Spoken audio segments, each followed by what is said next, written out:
this. Okay. I have a YouTube channel that is free. And then I also have my email is here. You can email me anytime. I don't charge for email responses. I have had clients who have emailed me back and forth about different questions and really trying to figure out how to break down questions. They would send it to me. They would be like, why is this the answer? And I would guide them that way as well. So I also help with accommodations. So of course I can't give you the accommodation for the test, but sometimes it can be tricky getting the wording down. So if you're like, hey, Dr. Boone, here's my narrative, because it's an application. Here's my narrative. What do you think about it? I'll take a look at it. If you have some score reports, that you want me to look at and try to figure out what's going on, what should your next steps be, all of those things is free because it's an email, it's a simple email, and my response time does vary, but I try to be as quick as possible so you can get your answers. So here's just a little bit about me. I do have a bachelor's, master's, and PhD in social work. And like I said, I've been working in workforce development, training, and instructing students for the past 9 years. And I love it, and I would not change what I do. I am gonna take a little liberty. I just wanna show you my classes that are upcoming before we get into the lesson. We'll get into the lesson, we'll do our questions, and we will be done by 8 o'clock. All right. So I do have some live group classes coming up. So I do group classes, and I also have a self-paced online course. In between the two, it just depends on what you prefer and what your learning style is. If you like being live and being able to interact with me, ask me questions on the spot, then the group class would be great for you. Let me make sure I'm looking at the chat. So the group class will be great for you if you're having some trouble with motivation. It's really going to be helpful. So these are my dates that are upcoming. September 15th is the first class, and it runs. I gave us some breaks in there just because some of the material is a lot. And so this really can be your study plan. Even if you don't join my classes, you can go by this study plan and say, hey, September 15th, I'm going to study theories. Then on September 29th, I'm going to study ethics. You can really take this schedule and chunk it out. They do start at $27. The community class and the practice questions only class is $37, just because those are some of the topics that are really, really important. And I do a really good deep dive for those two classes. But I'm really excited about this series. I have been gone for a little time, so I'm excited to get back into the swing of things. All right, if you have any questions, just let me know. Oh, there's the chat. I'm like, where's the chat at? There we go. Hey, Facebook, so sorry it cut off. And Zoom. So the way that I do my classes is we actually do it on Zoom. You'll get the link when you register. I send you the PowerPoints in advance. So I normally send it the day of at 12 noon, just because sometimes I'm tweaking it literally as I'm going along up to the class. So I'll send it that day at 12 noon. And you'll already have the material. There's no pre-studying needed for that particular class. But because it's a series, for example, if it's ethics, then I give you homework for the previous class. So you'll be doing that work, but there's no pre-work required for any of my classes. You get homework after the class. We'll go through a lecture because for me, I am visual. So all my material is visual. I record it so that you'll have the audio component. And then we actually go from there. We do the lecture. Typically is about an hour, hour and a half. And then we take the rest of the hour for the questions. The questions, I didn't do the polling site tonight for the questions just because we're on various platforms, but normally I use a polling site for the questions. So that way you can answer the questions on your own without seeing anybody else's answer, without getting any outside, distractions. You'll be able to answer the question and we'll come back and discuss it. We do 10 questions live. Tonight, we're only going to do 8. But we do 10 questions live, and you're able to talk it through. So I do keep everyone on mute just because if you're like me, you have a little sensitivity and you're like, I don't want all those voices. I don't want all those distractions. I mute everybody so that when you get the recording, it's just me and hopefully you like my voice.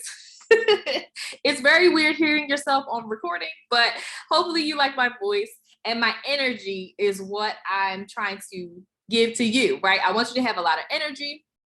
And hopefully at the end of my class, you will feel more confident about whatever content area we're going over. Okay, so diversity. The reason I chose to do diversity, so I normally do human behavior and diversity first and together.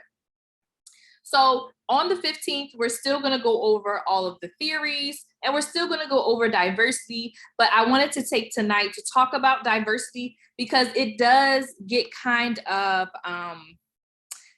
it's kind of a little bit like an afterthought because we get so wrapped up into the theories. But diversity is really, really important. And what I've been learning from clients is that it's showing up on the exam in various ways. And so sometimes you get a little frazzled because you don't work with this particular population. So the great thing about the exam is you don't have to work with the population to know how to answer the question. That's why I love the exam, and that's why I can help you. Even though I am a child welfare worker, that's my career field. That's my workforce development experience is in child welfare. I can tell you how to answer questions in different populations and in different fields because I know what the exam wants you to, how the exam wants you to answer the question. And really, that's all you need for this exam. We know that with diversity, so with the exam, first of all, you have the test world and then you have the real world, okay? So in the test world and real world, it conflicts typically, but it's only because it's a standardized test and it's very hard for them to test you on your particular experience.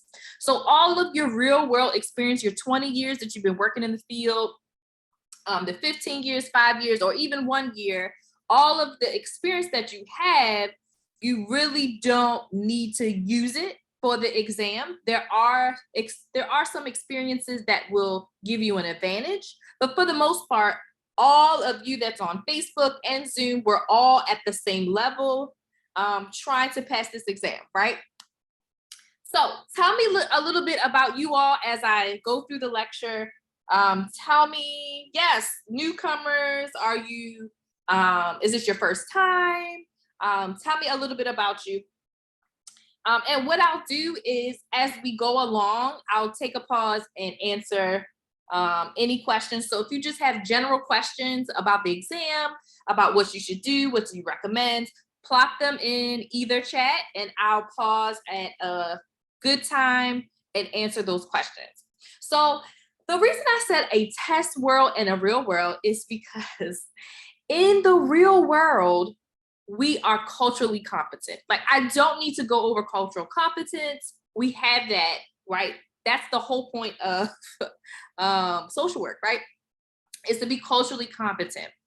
And we're always told in the classroom that we are not to have a stereotype, right? Don't stereotype clients, no cookie cutter plans. It has to be that specific client. But because the exam is not really able to get into the uniqueness of clients, right? It has to kind of have a standard. It has to have some type of standard that it's pulling from, some type of knowledge. Basically, you're going to use stereotypes to answer the questions. And it's a little sad. And, I wish that cultural competence could be measured in a different way. But what they do is they group populations into having cultural norms. So we know that in practice, in the real world, we're going to take that client separate from their culture. We're going to consider their culture. We're going to get to know them, but we're not going to assume and have these preconceived notions, right, that they are like all the rest of the culture, right? We know that they're separate and unique. So it's really important that we understand that in the real world, we are going to be designing and working with that client individually, but on the exam, it's really talking about group norms, okay? And so we're gonna go over some of those tonight. Remember that it is a national test, and some tests have a major population of American Indian, Alaska Native population. So like in Maryland, which is where I'm from, we don't have any, not that I have to my knowledge, any federally recognized tribes. But in other states, it's very prevalent. So for me, a question about American Indian, Alaska Native, I'm like, I don't know. I've never worked with, that population. I don't know best practices. So it's really important for you to understand the stereotypes because that's where they're pulling their information from, okay? And a diverse population doesn't just have to be race. It could be, of course, like we know, culture, ethnicity. It could be a community of people, like clients who may have a hearing impairment, visually impaired, any really cultural difference that we really need to make sure that we are addressing. Just check the chat. All right. Hey, Sydney. Hey, Bria. All right.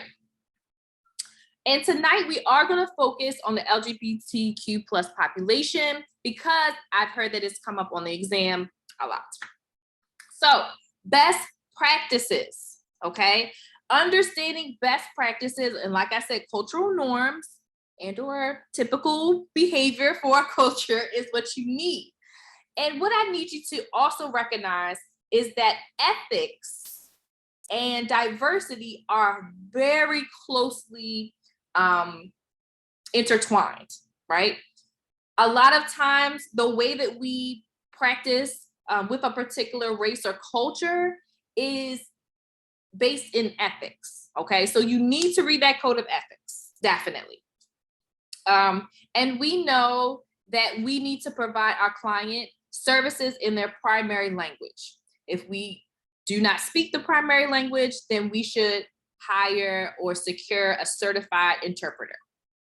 We should not utilize family to interpret unless it is an emergency and you need the information right away. But if it is just normal case management services, you want to be able to provide that person with that certified interpreter. Also, a diversity question requires a diversity answer. So you really want to ask yourself, does the client's culture or their diversity impact what's happening in the question? Because sometimes they'll give you the race of the client and it has no impact on what's going on, right? They really want you to say, oh, I need to assess, I need to engage the client. It really doesn't have to do with their race, right? Or their culture. You don't have to really consider anything. It's just the regular practice, that regular helping process that you need to be doing. Oh, I went backwards. It's like I did that already. So here are some ethics that you need to understand. Competence. We know what cultural competence is, right? We know that we should utilize a lot of the cultures that we talk about. We need to utilize informal supports, right? Their own family and community resources. Okay, so you have to keep in mind that most of the cultures that we're going to talk about tonight and races really emphasize family, community, and we want to utilize that in a way that fits with their values, right? Competence. When we don't know something, right, culturally, when we are we lack knowledge or we lack experience or expertise, our job is to gain that experience or expertise, right? So when you're working with, let's just say, a person that is in the community of LGBTQ plus, then that might not be something, maybe you don't have experience working with that population. It doesn't mean that you have to transfer the client. It doesn't mean that you're terminating services with the client. It means that you need to make sure that you're gaining knowledge. And for this particular population, it's important to, of course, get that knowledge from training. You might need to get some consultation outside of the agency or within your agency. But we know that the client is always the expert, and we may just need to ask the client about certain cultural differences that we need to keep in mind and consider. But it doesn't mean that we should transfer the client. That's not the first resort. That's normally the last resort, unless our client asks if they can be reassigned to a social worker that represents them a little better. Then we're just going to do what they ask, right? We may discuss it with them. We may say, let's talk about that. Can we talk about that? But you're going to eventually go ahead and transfer. Or if you having a lack of knowledge causes them harm, then you can, terminate your relationship and transfer the client. But it's really important that you have a knowledge base about culture. Privacy and confidentiality. I wanted to bring this out that when we work with our minors, right, we have to consider assent, right? It's consent, but for minors, right? And we know, I don't know if you've been watching the news, but I don't watch the news very often, but I did hear, I'm not sure when, but there are some states in which it is illegal to disclose any information about a student's sexual orientation if they tell you. So if they tell you information about their sexual orientation, you cannot disclose that to the parent, right? And so some states are probably more strict, some states are probably more loose, but in terms of our ethical responsibility to our clients, we want to ask that student or that minor permission before we share any information about what they shared in the session, right? And we know that when there's imminent harm to the client, that we have to share, right? We break our confidentiality if there's harm to the client or others. But if it's just about their relationships at school, that information could be gray. So a best practice would be to ask the student to share it with the parent. And I understand that normally parents get the information, right? It's like, well, the child is a minor, so therefore I'm, entitled to this information. And although that's probably true, depending on, like I said, the laws and things in your state, it's just best practice to ask that student. You don't just want to give their personal information because that's going to also impact your therapeutic relationship with that student. And so you don't want to do that. So that's just a reminder. Okay, so we're going to very quickly go through the different races. And this is just to give you just a little snippet of what do you need to know, right? So typically what you need to know is values. How are families valued? What is the communication style, right? And typically spirituality is going to be something that you want to know about a certain culture, okay? So for white Americans, we have that family, and again, these are stereotypes. This is the broad, common, what we're not supposed to do and not supposed to have the stereotypes, but this is what some family values are, right?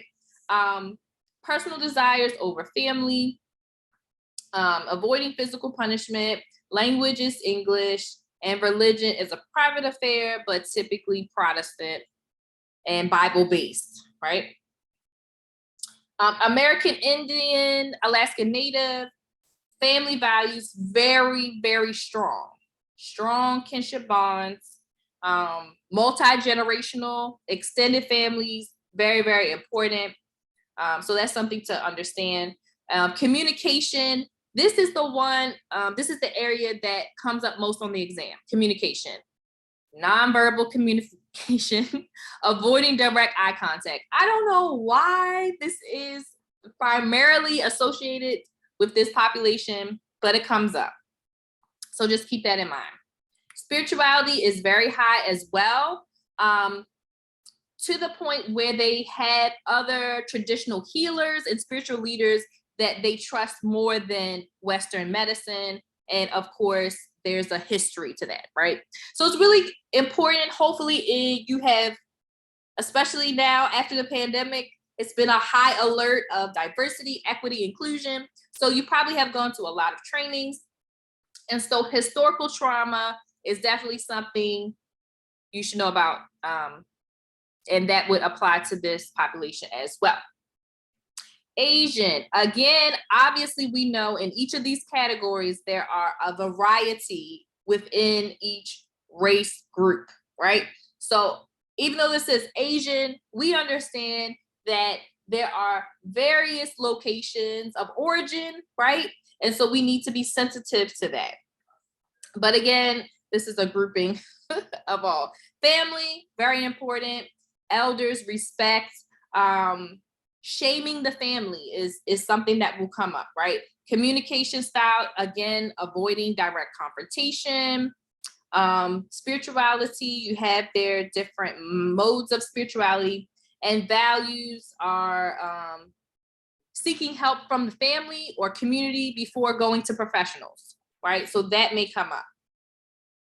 African Americans, it's real short because, to be honest, when I was looking up some material on what the study guides are saying about the different populations, I didn't like anything that was said about African Americans. So it's real short. Family, very strong. Spirituality, very strong. That's all you Latinx, again, family value, very, very much valued. Communication, making sure that you know what their primary language is very important. Spirituality is also high, strong church connections, and respect for elders.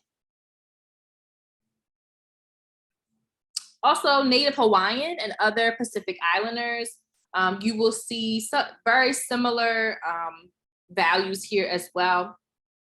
A little difference with the spirituality, very based in nature, but still high in spirituality and family as well. And just like all of the race groups, there are various native languages depending on where they are from. Even with African American, there is a variety in that as well. African American versus Black, and where their origin is, making sure that you are sensitive and understand those differences. Okay.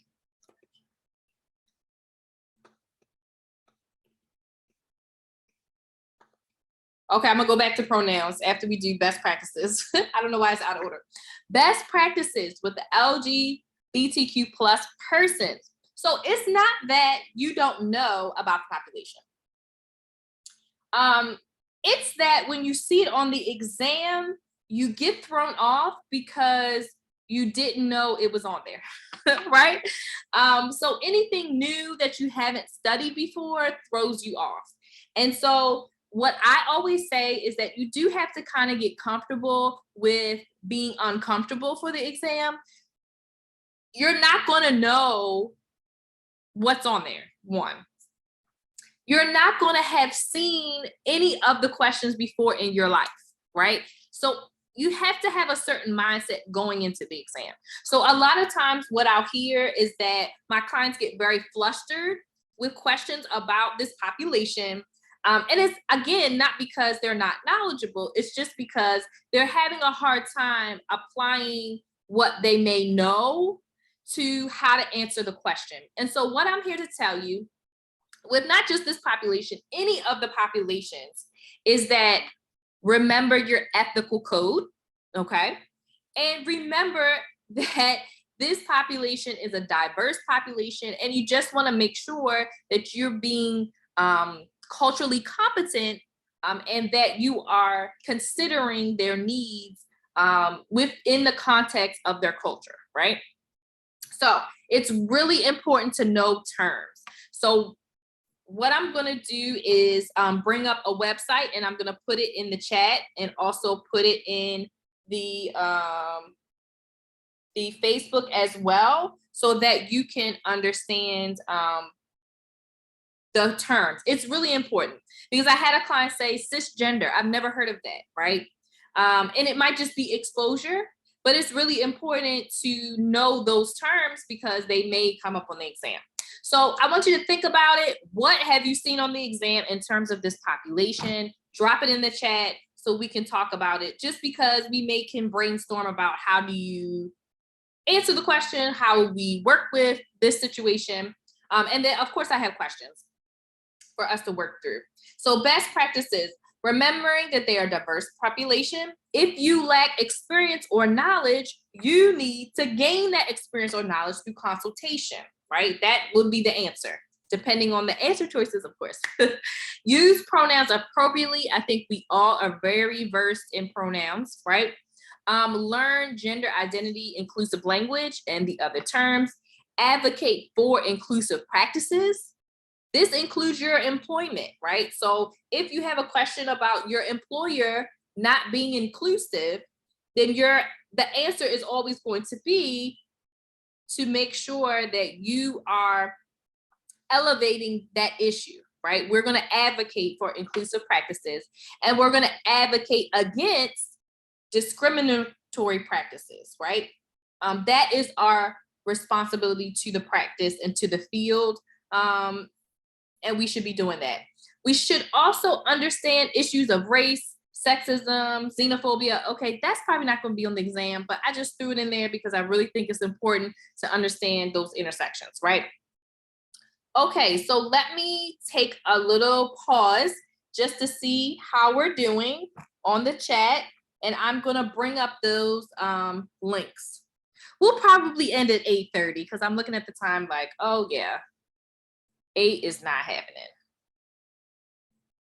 So here are the websites. So if you go to hrc.org, and I'm going to put it in here as well.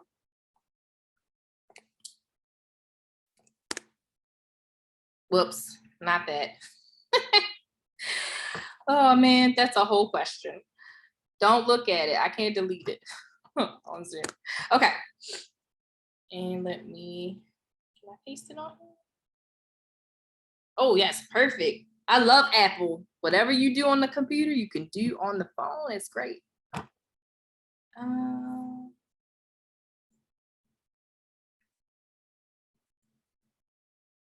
So that's the glossary of terms, the Human Rights Campaign. It's a really good glossary, and I wanted to make sure that you have that information.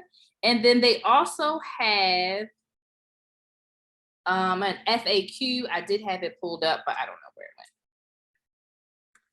went. They have a lot of FAQs on here, but I really think this is a good one, the transgender and non-binary. And also understanding that all of the representation of this population are very, very different, right? The terms are different. There's different aspects and different considerations we should be making, right? So make sure that you are understanding that as well. So I had put both of those links in. Okay, I just want to check, make sure. Okay, we have questions. is the bundle. So I do have a, like I said, I do have a self-paced recorded online course. And so the question is, will this new information be included? So what I will do is I'm recording this. And so I'll plop the recording in on the platform, on the Teachable platform. And so as soon as I upload it, you'll have access to it. I'll also drop the PowerPoint that we're going over as well. So you will have that. So I always, anytime I update anything, I update my online course as well. What do you suggest for a newcomer? I have not studied in quite some time due to the pandemic and personal family issues. Okay, so what I would suggest is making sure that you do have a study guide that's up to date. I don't know what quite some time is, Denise, but make sure that you have your study guide is up to date.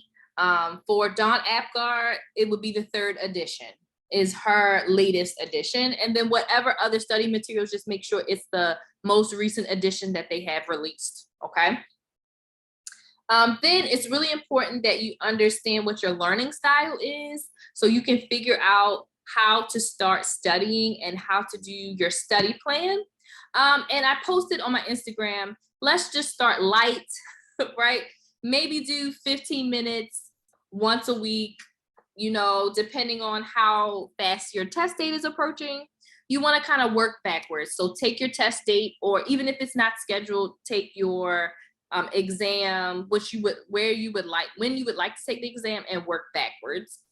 Making sure you do your learning style. A lot of people are visual, so the YouTubes are great for visual people if they have, you know, visuals. And then also if you're auditory, listening to YouTubes and videos typically are helpful. Reading the book, highlighting the book is still good for some people, but I know a lot of people have started doing videos. But making sure that that is really your learning style. If you are a hands-on learner, then you're going to want a lot of practice questions, and that's how you'll learn.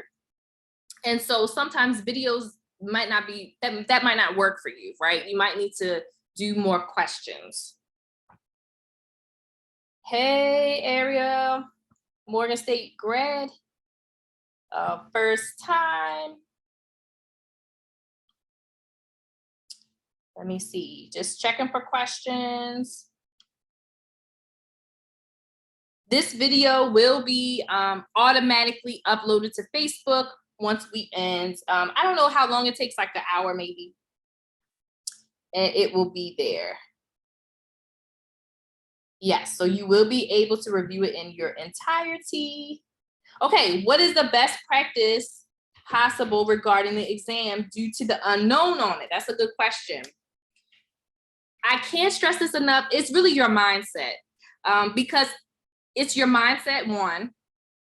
And also it is making sure that you know what the exam could possibly look like. So the practice exam, the ASWB practice exam, the online one that costs $85, it's super, super, super, super worth it in my opinion. That's just my opinion, okay? So I really stress that because it's going to give you like type questions. And then my prep, I give like type questions. So it's not going to be verbatim, right? Because we don't know what's on there. Nobody knows what's on there. But what will help you is to have a strategy to know how to break down any question that they give you. You're not going to get 100% right, but any question that they throw at you, you're going to know, okay, this is how I should look at the question. This is how I should look at these types of questions. That's why I have a variety of topics, so you can know how to answer those types of questions, right? And it just helps with also acquiring certain knowledge. Like some people are like, oh, I didn't know that I was supposed to do this in this situation. Well, the test does have steps and procedures that is standard, right? What do we do when a coworker has unethical behavior? It's in the code of ethics. Step 1, 2, 3, 4 is outlined. And every time we see that scenario, the answer will be whatever step, whatever step we're at, that's the answer, right? Shayla, hey. Would you suggest doing a lot of human behavior questions? Yes. So human behavior is tough, right? Diversity is a part of human behavior. And it's tough because it's definition based, but then it's also scenarios. It's a lot of scenarios. And so you spend so much time with definitions and learning material. It's like you're being hazed by learning a whole 600-page book of material. It's really crazy because you don't know what's on there. So what I would suggest for human behavior questions, I still think you should have some knowledge, but I would focus more on how to answer questions. How do I answer a question that asks me about this population? What should I do in these types of scenarios? So the more questions, the better. So doing more human behavior questions, yes, but just improving your ability to break down the questions is going to help in any area. Okay, what study style do you recommend for someone that has taken the exam several times? My biggest challenge is finding new material. It is a challenge. Finding new material is a challenge. So what I'll do is I'll also link, I have some free resources. I have a document that has free resources, so I'll link that in the YouTube when I post it tomorrow. It's hard. What I would do is definitely questions, and I would also try something different. So if you've already highlighted the whole book and read it, maybe this time don't do that. Maybe just do videos, or if you watch too many videos, which there are a lot of good ones. If you watch too many videos, then I would, I don't know, just try something different. Maybe recite it while you walk outside. Maybe, play the videos while you're doing something. Try to change it up some. Or maybe form a study group. That probably is the best, right? So my study groups, of course, cost money because I'm giving some time, but you can create your own study group with some trusted people and do it that way as well, just to do something different to get you out of the same kind of routine. Can you please, thank you guys, I need everything to have, okay. All right, perfect. So this is what you need to click this link like right away. You need that link. And you need to save this as a PDF on your computer, because this is really, really important, and we'll probably come back to it as we go along.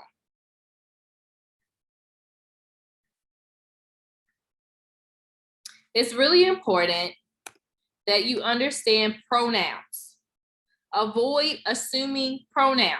Don't assume that you know what pronoun your client prefers. You have to ask them, right? If it has not been documented, then you need to find out.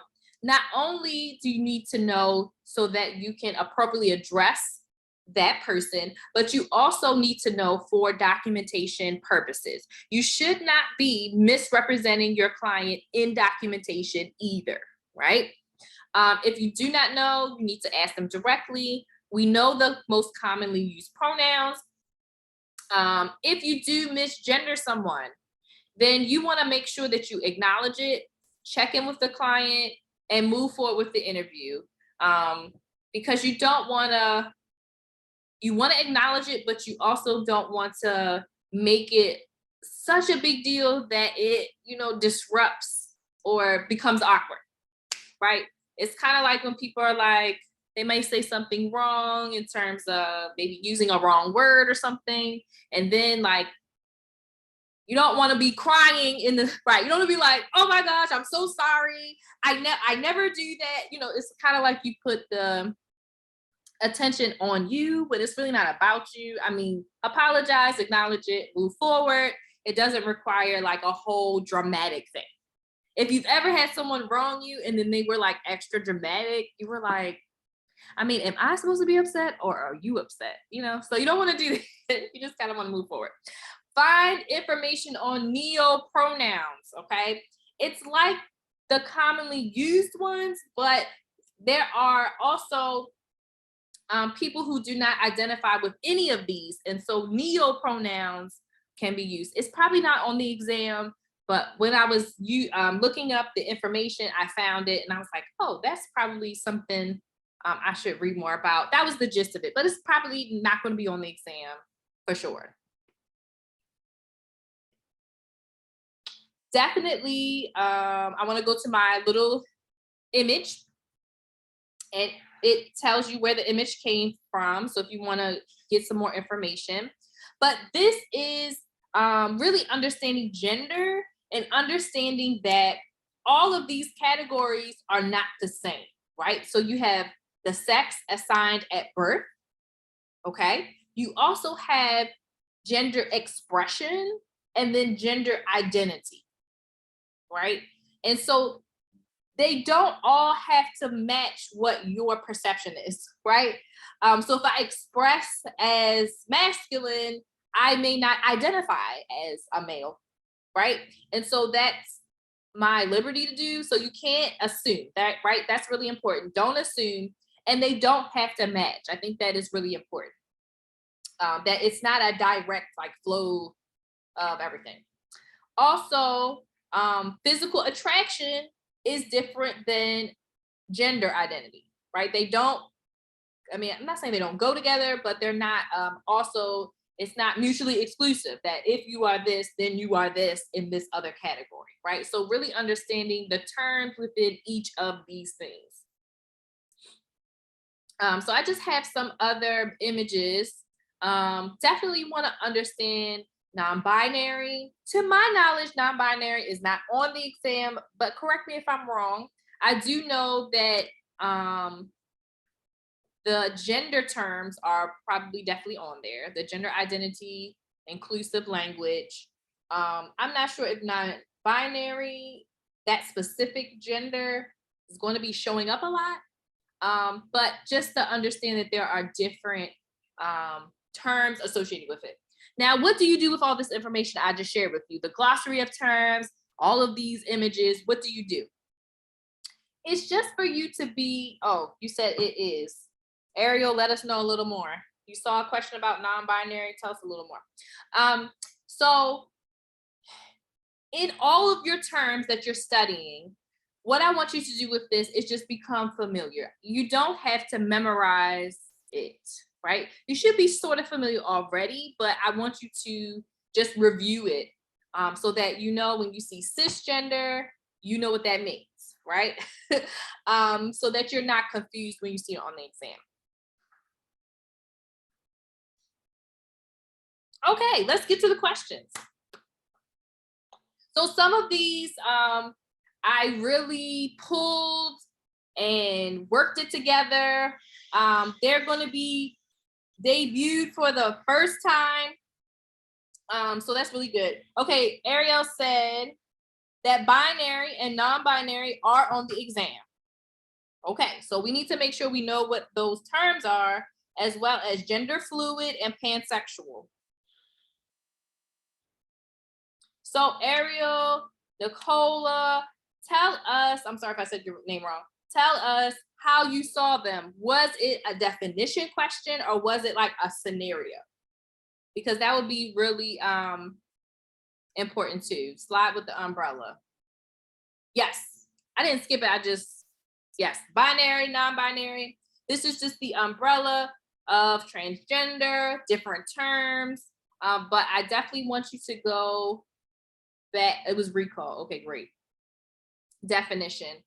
Guess what? That's why that's perfect, because definition, you can get the answer right. Okay, good. Yes. So it's definitely going to be important. That's why I said terms are really, really important. Knowing what they are. Yes, good. Good information. Perfect. Okay, the like method. This is the method I use for all my classes. So tonight, like I said, we don't have a polling site. So whether you're on Facebook or whether you're on Zoom, just Don't put your answer in right away. I'll let you know when to put your answer in. We're going to read the last sentence first. We know the type of question is diversity, so we don't really need to identify the type of question, but we are going to highlight what key concepts we need to pay attention to, what we should eliminate, and then what our distractor is. Now, you don't have to follow this to the letter. What I want you to really follow is to know, what is the question asking me? What is the subject of the question, right? Not just what the presenting problem is. Sometimes that's important, sometimes it's not important, right? It's not just, oh, the presenting problem is they have depression, but it's asking you specifically about something that just happened, or about how to address something that just happened. So it's really important that you know exactly what you're supposed to be addressing so that you can get the answer right. So that's really what I want you to pull out of this method. Okay, this is number one. I'm going to give you, we got 30 minutes. I'm going to give you 30 seconds, a 30-second pause just for you to read it and come up with your answer. And then I'll reveal the answer in 30 seconds.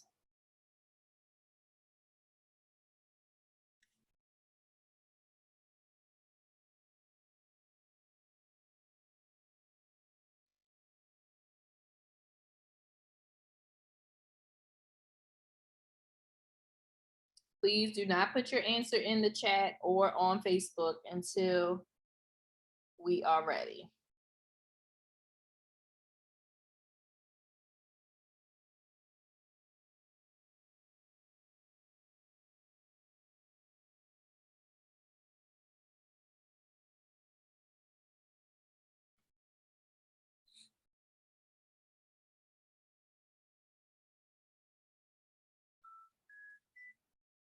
Okay, 30 seconds is up. I normally give 60 seconds.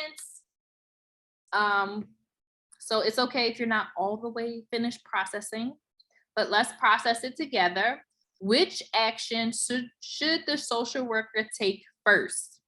Remember that when you have a first question, you can put your answers in now, sorry. You put your answers in. When you have a first question, you have to put the answers in order and then eliminate what you would do last or never. Sometimes you miss that step. You pick the answer, but you didn't put all of them in order, and so you picked the wrong answer. Okay, so we have a 25-year-old transgender male who has depression. The client reports that he is subjected to hurtful comments at work about his gender orientation. Which action should the social worker take first? Okay, so important concepts. Our client is being discriminated against at work. That's the subject, and that's what we should be responding to, right? How do we help our client when there is discrimination happening at the workplace? Okay. Are we going to recommend that the client find another job? No, we're not. Okay. We don't give that type of advice, right? As social workers, now, do we do this in the real world? Probably, right? But we're not supposed to be telling our clients what to do. We're supposed to be helping our clients make informed decisions. So we're not going to do D.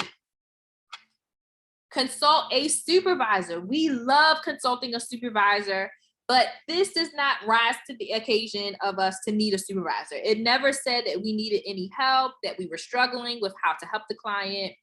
It didn't say we were new, implying that we didn't know what we were doing. So we don't need to consult the supervisor. That sounds good, but it really has nothing to do with the question. Okay, so it's between A and C, because both of those sound pretty good, right? Refer the client to a local advocacy organization, advise the client to seek information on the employer's non-discrimination policies. Both of those sound really good. So now that we have it down to the two, it's about putting it in order, right? It's all about the order. So refer, we know refer, we don't normally refer first, right? We need to make sure that the client has the information they need to advocate for themselves in this particular situation? So the answer is A.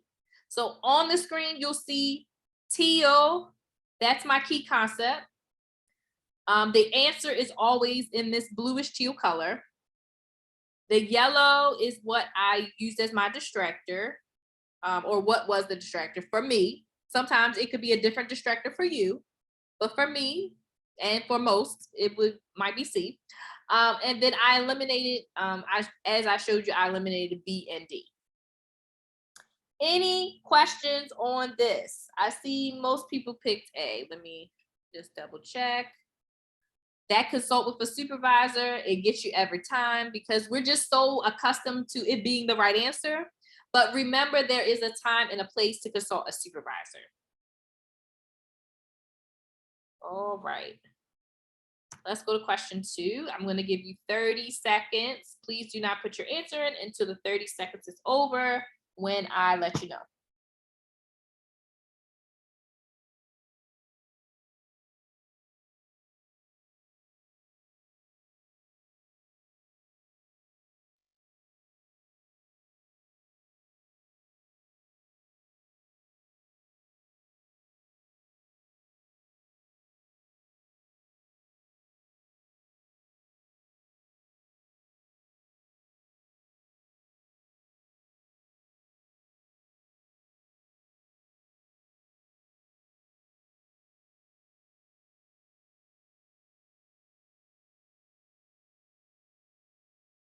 All right, go ahead and put your answers in.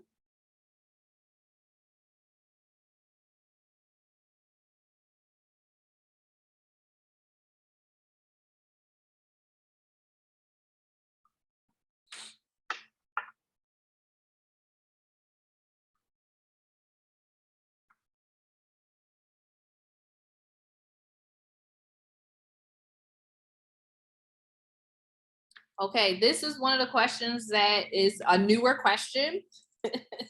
Sometimes when I create questions, they don't make sense. So if we're gonna work through it though, okay? We're gonna work through it.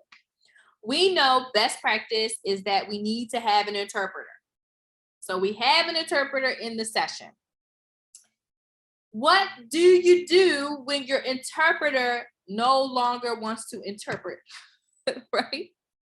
What do you do in that situation, right? We know that we are discussing really sensitive information. That interpreter has went through a certification, a vetting process. That interpreter has knowledge and skills. And so what do we do? So we love seeking supervision, but again, this does not rise to the level of supervision because literally it's during a session. Right? So we need to respond like right now. We can't be like, you know what?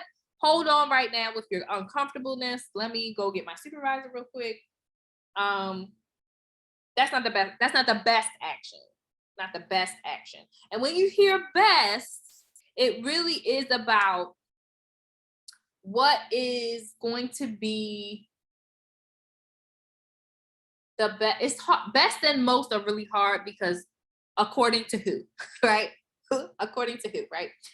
So really, I would say you want to rely on your ethical knowledge and you want to rely on your helping process step knowledge and things like that. So we know that if the interpreter does not feel comfortable, should we, let me see, let me go down. So we got rid of B.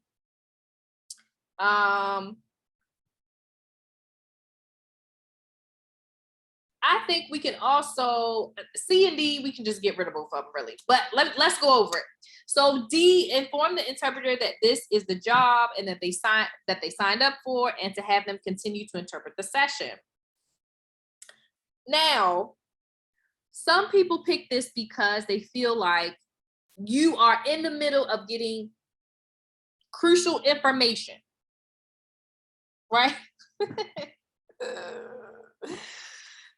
That's my husband. Hey, hubby. Thank you. He always joins and says hi when I'm on Facebook. He doesn't join my Zoom. Don't worry. Okay, so what do you do? Your client is divulging sensitive and really pertinent information. So the inclination is to be like, What? Right now you don't want to interpret? I need you to interpret. Keep going. I need you to keep going because this is really important information. And you don't want to risk your client, not telling you later because you had to switch interpreters, right? So all of this is going through your mind, but it really is about humanity, really. So we're not going to make our interpreter keep interpreting things that are making them feel uncomfortable, right? So D is out. So I see A, I see some C's. Let me see, what did I see on here? I see a lot of A's on here. Yeah, I see a lot of A's on here. So the reason why it's A and not C is because C makes it about the interpreter. So it takes the focus off of your client and it puts it onto the interpreter. So we're definitely going to document. So the first part is true, but process those feelings with the interpreter. We're not going to do that because that's not our job.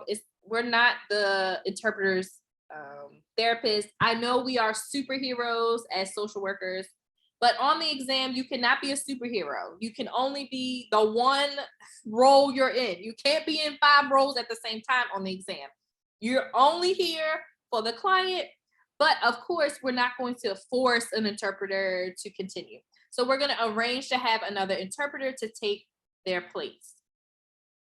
When we're going to do that, don't worry about it. Don't worry about the when, how. Okay, the exam is not about how to. It's just what do you do, and you don't need to worry about how it's going to happen. You just need to know what is the best action in this situation. Okay. C, the interpreter needs their own session, right? And you're not there for that. Even though in the real world, are you going to probably, social work them? Maybe a little bit. But on the test, you're not going to do that because they're not your client. So the answer is A.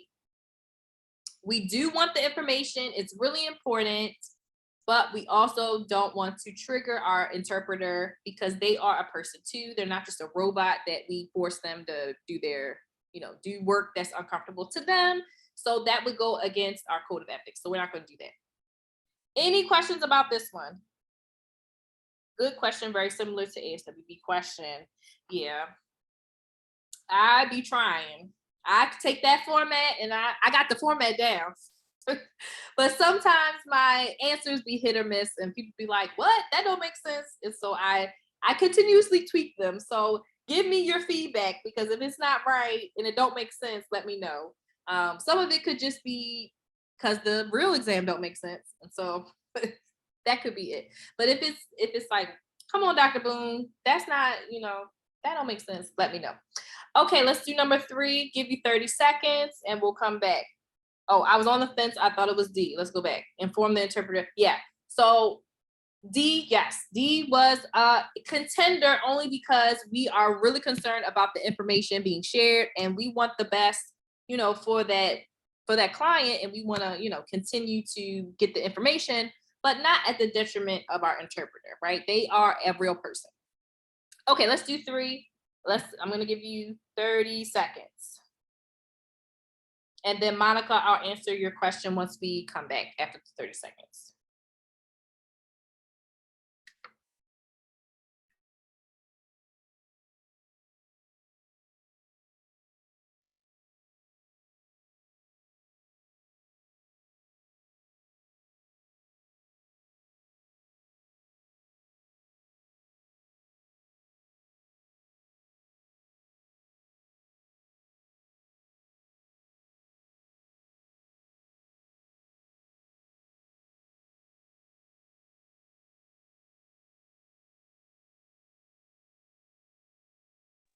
All right, go ahead and put your answers in. It's okay if you're still reading. This was a long one.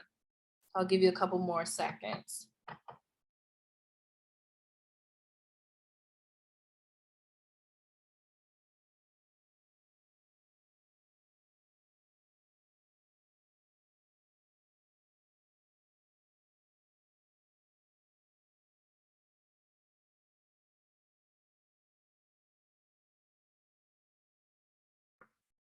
Okay, what we got? This question is one that I use in my classes. So if you've been to my class before, you probably have seen this already. So it's okay. It's not you. You're not going crazy. You probably have seen this before. My group classes and my online course are both the same material. Just a FYI. All right. Okay, so Monica wants to know, how do you approach best? Most questions, I struggle with those. Yeah, they're really hard because there's not a whole lot to go off of. But I would say you definitely want to do really well with your elimination. And then typically when it says most likely, it's going to be very vague. Like in general, what should you most likely do in this situation? And so sometimes the wrong answer was just too specific. Like it was like too specific, doesn't, necessarily apply in these types of situations. But best and most are very hard. Maybe my next class will be a lot of best and most questions, and we can kind of work through those too.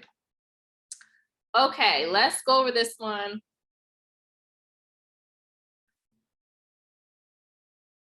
First, we've had a lot of first questions, but it comes up on the exam so much. I really want you to be really proficient in first.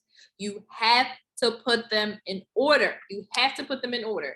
If you don't put them in order, you're going to get the wrong answer. Okay. So let's go over our key concepts. We have a child who had a panic attack. Okay.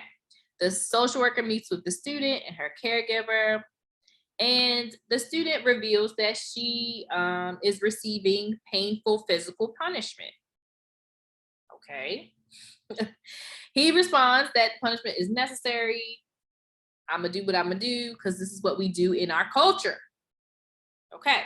So this is where I wanted to give an example of where culture, although we consider it, there are times where culture is, how do I say it? I don't want to say culture does not matter, but safety trumps culture. That's what I want to say. Safety trumps culture. So this is an example of that, right? This is a safety question.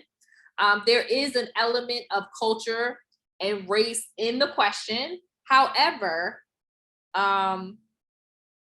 if you go by, it's a diversity question, so it has to be a diversity answer, you're going to get this one wrong, right?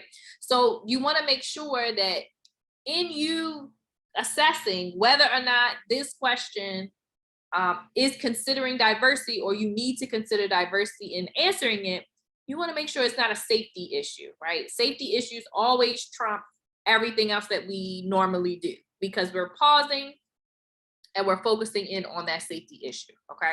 So we can get rid of A and D. Educate the grandfather and substitute modes of discipline.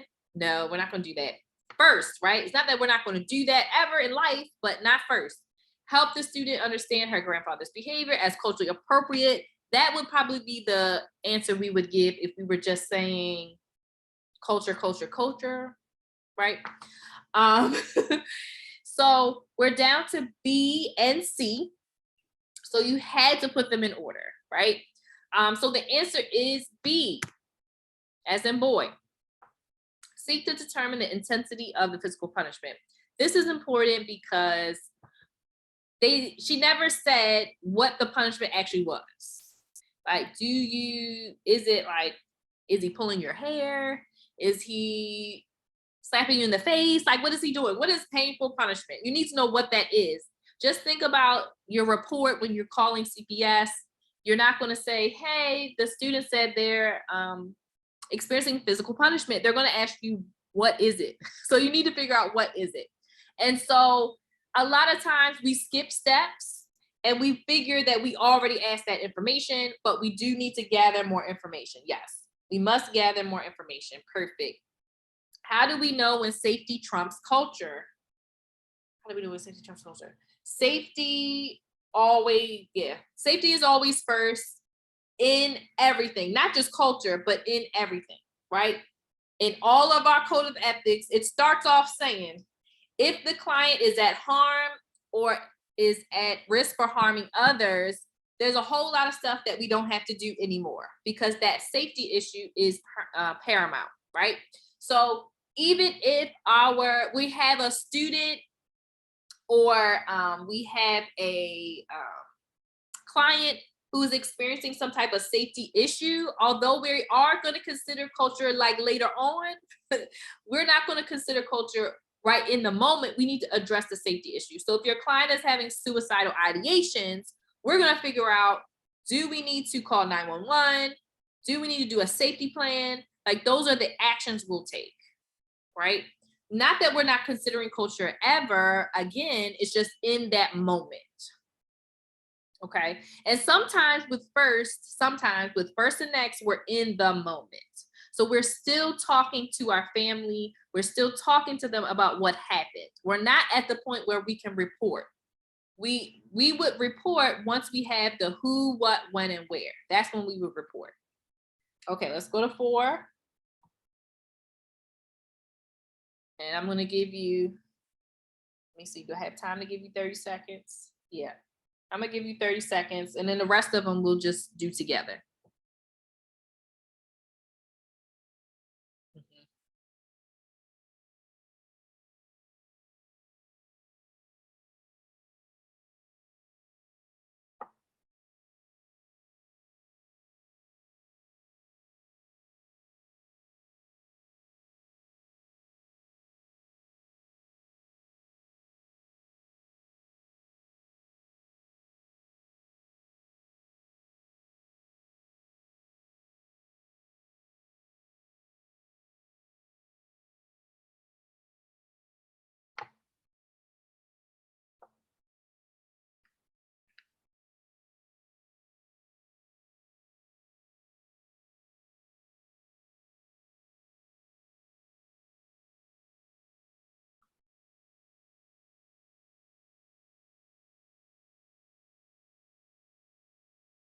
Okay, go ahead and put your answers in.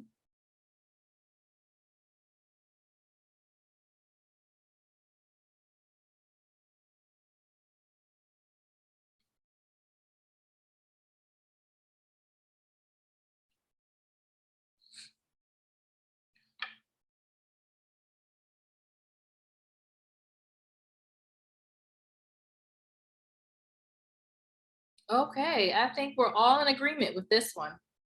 The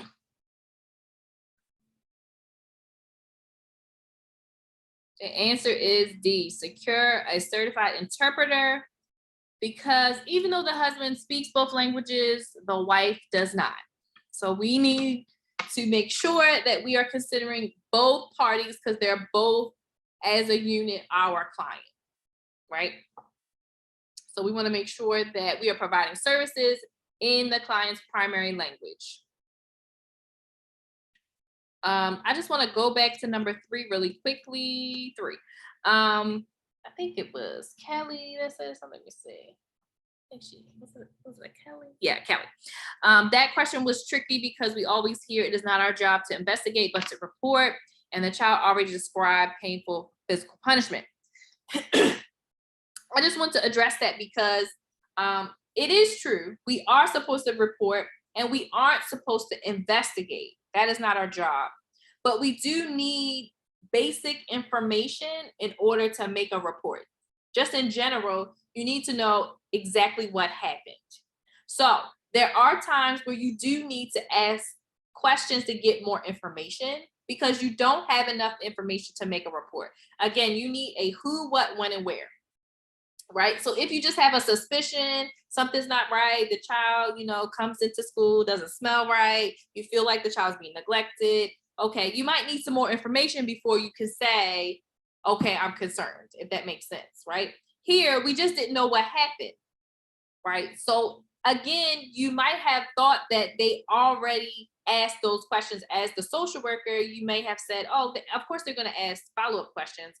But for the exam, they want you to say every step 0.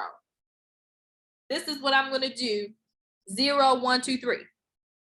Right? So when it says first, it really means first. It doesn't mean overall, what am I going to do? Like if this asks, what is the best action for the social worker to take? B probably wouldn't even be in there, and then C would be the answer. But because it's asking us what to do first, we have to consider all of our actions that we would do and then pick which one would come first. Okay, let's go to 5. The concept of cisgender is best defined as. Go ahead and read the answers and go ahead and put your answer in.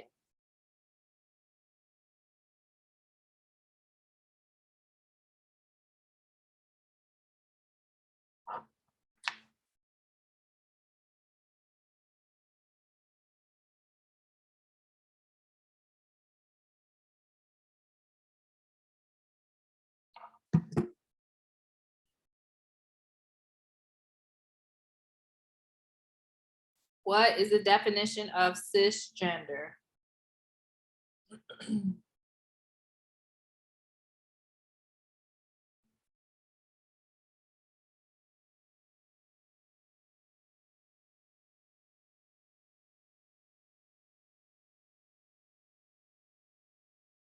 Perfect. B is the answer.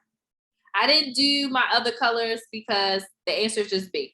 But the other selections, so A is asexual, the lack of sexual attraction or desire for other people, that's asexual. C is gender binary, a system in which gender is constructed into 2 strict categories of male or female. And then D defines gender expression. So sometimes, even if you get it right, it's still good to know what the other options or what the other answers are, especially in terms of definitions. And you want to keep track of those things. Okay, let's do number 6 together, only for the interest of time. We're going to do these together. The social worker should first. Okay, a hospital social worker meets with a family after a member is critically injured and is in a coma. The family informs the social worker that the patient has a same-sex life partner and they do not want this person involved in the patient's care. The life partner arrives and asks the social worker about the patient. The social worker should first. A, refer the partner to the family for information. B, inform the partner of the prognosis given by the doctor. C, determine who can legally make healthcare decisions. Or D, discuss the issue of medical decision-making with the family. So you have to put it in order. So what comes last? Let's see what comes last. Let's figure it out. Definitely last is inform the partner of the prognosis given by the doctor. In no situation are you going to do that. You are never, ever, ever, ever to give information about a prognosis, a diagnosis, nothing medical, right? You are not a doctor. You cannot give that information out. Never, never, never, ever, ever, right? Now, do hospital social workers know a lot, and do they do that in real life? Of course. But we're not going to do that. No, not going to do that. So B is out. Okay. Refer the partner to the family. Well, maybe we shouldn't do that either because they don't want this person involved. So you're about to start a fight at that hospital. It's about to be security. No, so we're not going to do A. We don't want to put the person in harm. So we're down to C and D. Determine who can legally make healthcare decisions. I want you to write this down. Determine equals assess. So assessment is really good when we talk about first. With first questions, I want you to write safety, feelings, assessment. Not all questions are going to be one of those 3, but it's typically one of those 3. C or D has me on the fence. Okay, so we want to say, what should we do first? Should we discuss the issue of medical decision making with the family, or should we determine who can legally make healthcare decisions? One comes before the other. So when you're on the fence with the first question, pick the one that comes first. So you wouldn't be discussing anything with the family if they're not the ones that have medical decision-making power, right? So you want to go with C. C is the answer because it would come before D. We can't talk to the family if we don't know who can we legally talk to. That's who we need to figure that out. Before we discuss any confidential information about our patient, we need to figure out who is authorized to receive the information. So that's why it's C. Yeah, C first. Okay, repeat that one more time. So I don't know. When you have, safety feelings assessment. Yes, safety feelings assessment. When you have a first or next question, you want to ask yourself, is it a safety question? Do I need to consider my client's feelings or address their feelings? Or do I need more information? Those are just the typical way to, the typical questions you get. They're not all first questions don't address those three things, but a lot of them do. So it's just good to remember it and to remember it in order that before safety comes first, then I'm going to discuss your feelings, and then typically I'm going to assess. But normally it's one of those three things that you're dealing with. Okay, 7, and then we'll do 8. Okay, 7. What should the social worker do next? A school social worker has been working with a 14-year-old female student for the past year. A strong therapeutic relationship exists. She recently shared details about her sexual orientation. The student is not ready to tell her friends and family. Processing feelings around her sexual orientation has resulted in the student being diagnosed with depression. On the phone, the mother expresses extreme concern and wants to know what her daughter has been sharing in the sessions. What should the social worker do next? We already know this is an ethical situation. Okay. Schedule a meeting with the student, encouraging her to tell her mother about her issues processing her sexual orientation. Schedule a meeting with the student and the mother together to facilitate the discussion about the student's sexual orientation. C, share with the mother how the student is struggling to figure out her sexual orientation. Or D, inform the mother that consent from the student must be acquired before further information can be discussed. Whew, that was a lot. Those were some long answers. What do you think?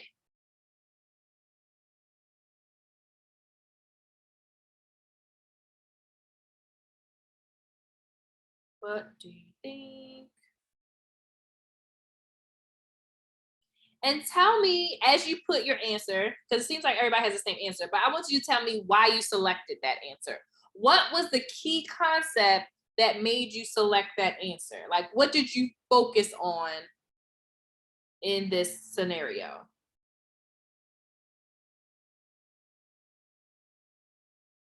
Confidentiality, okay, definitely ethical, for sure. This is what I hyper focused on. Yes, the student isn't ready. Her age too, because the student is a minor, but the student isn't ready. So why would we encourage her to? Yes, you're breaking rapport. That's not good because you have a strong. I mean, it's not good in any situation, but in this particular situation, you have a strong therapeutic relationship, and even though, like I said, in most situations, depending on the state, depending on the laws, the mother has a right to getting the information because the child is a minor. But we know best practice, especially with our therapeutic relationship being strong, we don't want to share any information that's going to be to the detriment of our client, even though it's not harmful, right? So the information is not harmful. The student is not wanting to harm themselves or others. So we don't need to break confidentiality. Yes, harmful versus helpful. I like that. Yes, D. Johnson. That was good. Harmful versus helpful. So trying to encourage her to tell her mother when the student is not ready, that's probably not a good idea. having a meeting all together is definitely not going to be a good idea either, because she's not ready. And then sharing the information with the mother is not what we would do next, right? Let's try to get that consent first. If the student is like, no, I don't want my information shared, we're probably going to go with that. But I do understand why parents are concerned and they want to know what's going on in sessions. And so we should just keep all of those things in mind. Okay, this is our last question. I said it was 7, but I snuck this one in here too. What should the social worker do first? A 15-year-old Native American First Nations boy is referred to the school social worker by his physical education teacher for disrespectful behavior. The child had recently transferred to the school, and the teacher reported that the student did not pay attention and refused to make eye contact when reprimanded. During the interview, the social worker notes the student keeps his head averted, avoiding eye contact, but he explains that he was paying attention in class. What should the social worker do first? It was all first questions. Sorry. Attribute diagnostic significance to the lack of eye contact. The answer is showing. Oh man, sorry. This was my last question. I probably was rushing, but let's still go through it. B, be aware of the meaning of different communication styles. C, initiate education for the school staff in cultural differences. That's something we're going to do, but maybe not first. Or D, assess the significance of eye contact for the teacher. So obviously the answer is B. But what I want you to see is that how indirect eye contact, this is how it's going to come up in the question, right? The student is saying he is paying attention, but there's not any direct eye contact because culturally, maybe it's out of respect or whatever. I don't know if this is actually true, but for the exam, they really emphasize a lack of eye contact with this population. So we want to not diagnostically, we don't want to give them a diagnosis for it. We just want to say, okay, there are different communication styles that we need to consider. Okay, this has been a really eventful night. What I'm going to do is I'm going to put my, let me put my class information up again.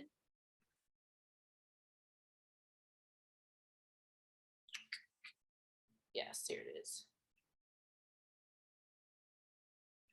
So classes are ready to be registered for.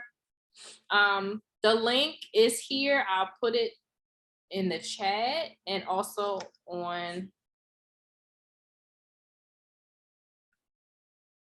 I'll put it on Facebook as well.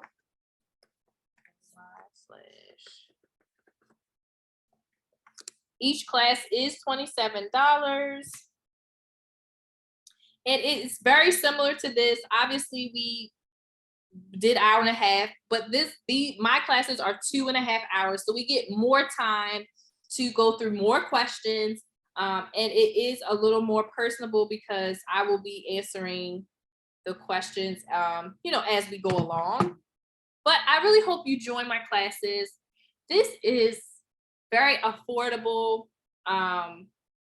Do I provide clinical supervision? I do not provide clinical supervision.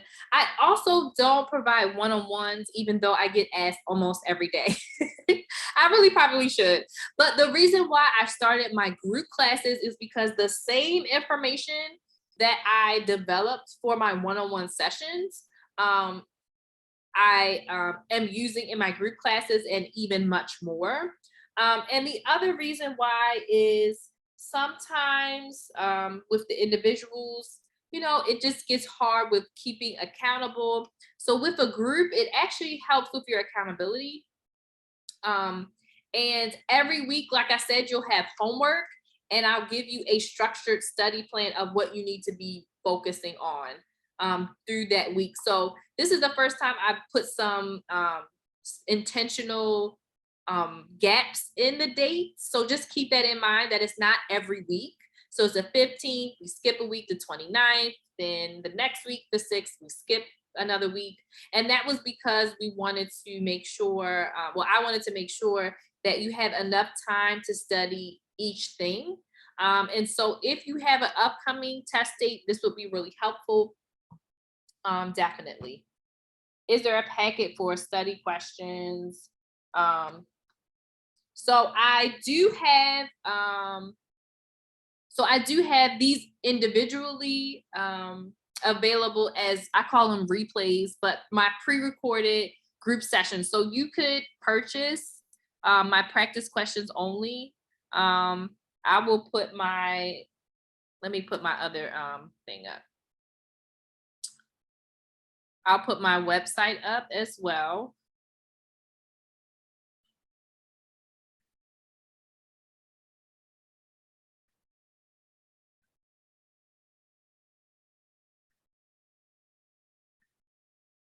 So if you go to my link tree, I'll put it in the chat and I'll put it on Facebook as well. It will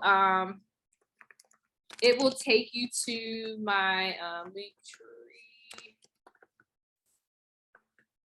to my individual pre-recorded classes. And my practice questions only has 50 questions. I'm working on a full practice test that can be purchased.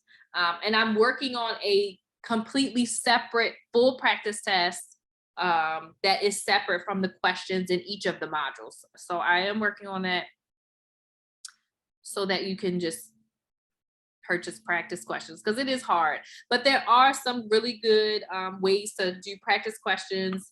Yes, I'm glad this was helpful. Again, this is the whole purpose of my classes, is to be helpful.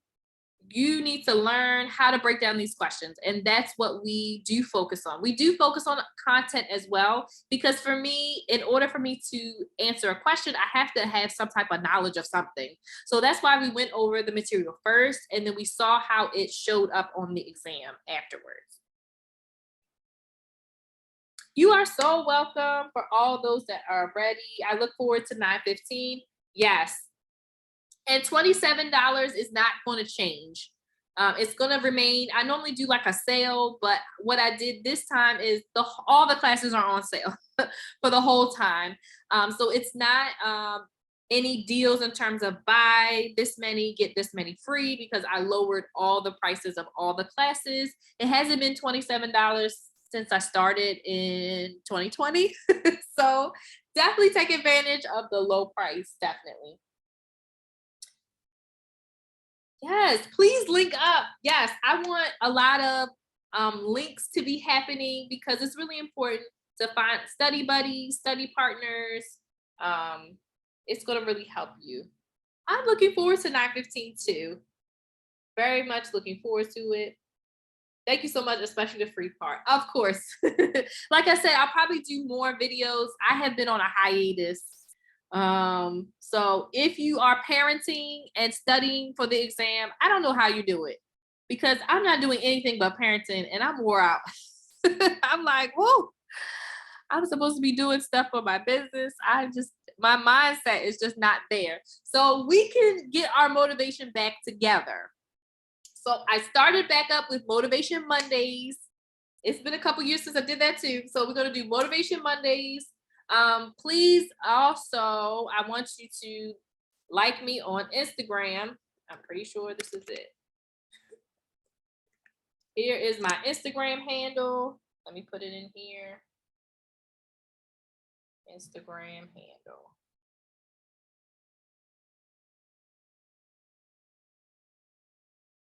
On Instagram, I do have family stuff on there too. So it's not separated out.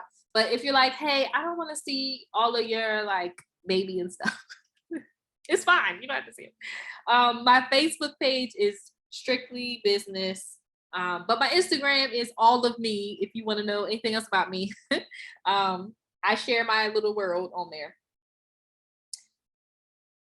Yes, yes, please connect. I love it. I love the connections. So, okay, it's been a pleasure. If you need me, this is my email. I love helping.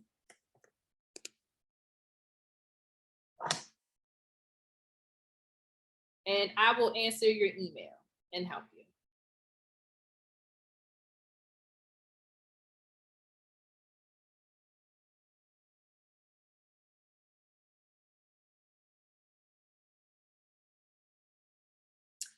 Again, for my paid classes, of course, it's not going to be on Facebook. So you are going to be guaranteed a slot in Zoom. And then also, for those still watching, the 41 still watching, go ahead and put your email in the chat box on Facebook. The ones on Zoom, I already have your email from your registration. And what I'll do is I'll take the emails that I have, and I'm going to be handing out 10 free classes.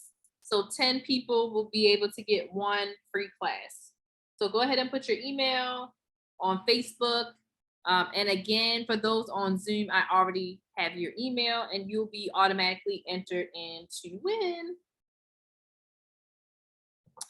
Yay, yay, yay. I gotta be generous. I gotta be generous. I have a heart, you know. I want to see y'all win. I do. I really do. So I'm gonna keep the Facebook up just for a little longer, just so they can put their emails in. But this has really been just such a pleasure. I really enjoy the classes, and I really don't get too often a whole lot of negative feedback. I think that in general, people really find it helpful, and that's really my whole purpose. There are times, of course, where I might not be the right fit for you, and that's okay. That's okay if I'm not the right fit.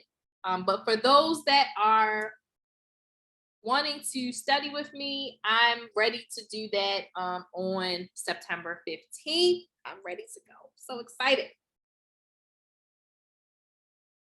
Hey, Maryland.gov. All right. I love it.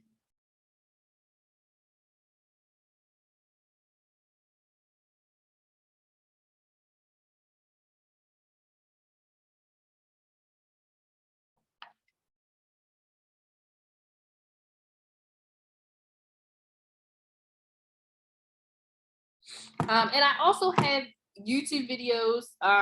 There are some really other good resources. So let me shout out my other resources that are really good.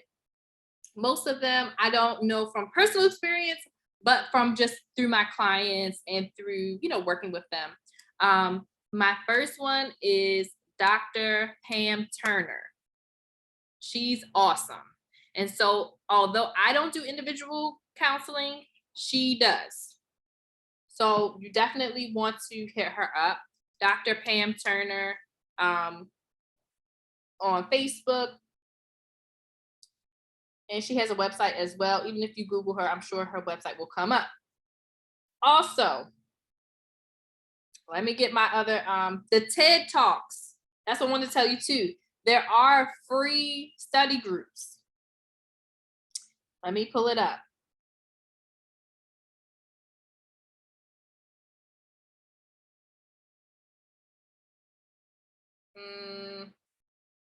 TED Talks. Let me, I can't remember.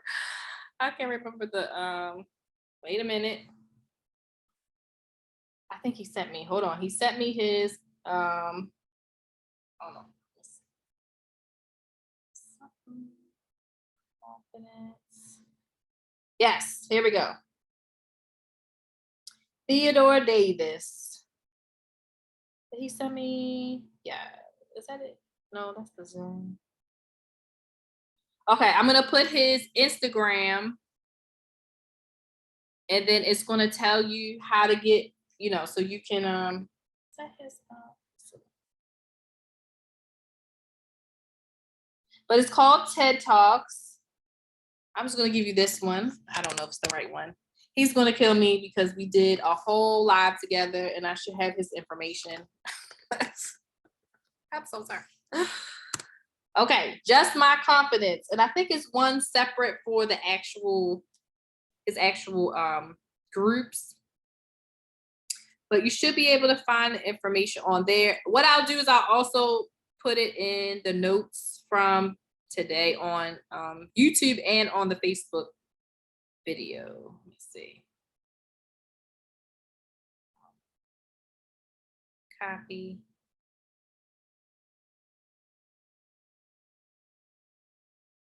But he does free group classes. I want to say it's every Sunday. It's on Zoom and it's free.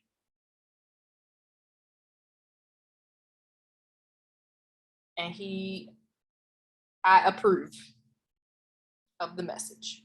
He's really good.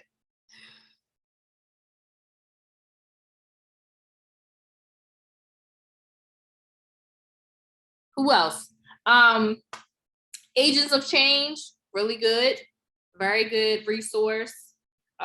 Fill in the gaps, fill the trail. Really good resource.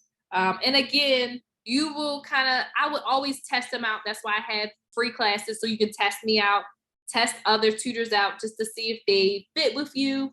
But once it's a good fit, go ahead and go for it. So I think everyone has put their email. They've stopped coming in. So thank you so much. I will post again when I'll have another free one, probably not until October, but go ahead and go to my business page, like the page. If you go on my website, there's a button to subscribe so that you'll be getting the email newsletters that I send out. So definitely keep in touch. It was a pleasure. And I hope you have a great night. And hopefully I'll see you on the 15th. See you. Have a great night. You can pass. You can do it, and I'm going to help you. Okay? See you.